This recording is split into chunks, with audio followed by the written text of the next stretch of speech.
Hi friends, good evening. তোমরা সবাই কেমন আছো? আমরা অনেক দিন পরে একটু ঘুরতে গেলাম।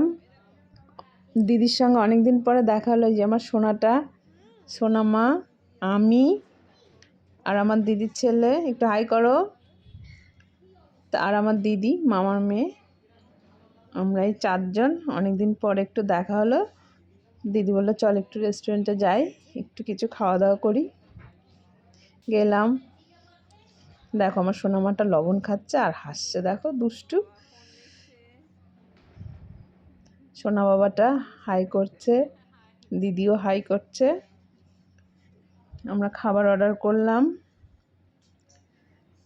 প্রথমে ওরা বলল চিকেন পকোড়া খাবে, তারপরে আবার বলছে কি মোমো খাবো। ঠিক আছে, চিকেন পকোড়াও খেলাম, মোমো অর্ডার করলাম, দুটোই ওদের ইচ্ছাটা পূরণ করলাম। কিন্তু মোমোটা ঝাল ছিল বলে পরে খেতে পারিনি। চিকেন পকোড়াটা খুব টেস্টি ছিল। চিকেন পকোড়াটা খুবই টেস্টি ছিল, মোমোটাও টেস্টি ছিল, বাট ঝাল ছিল, খেতে পারিনি।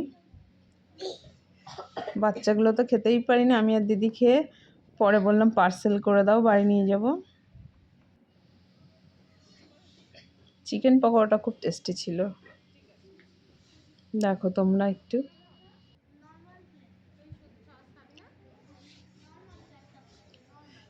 এখন টাটা, বাই বাই, সবাই ভালো থেকো।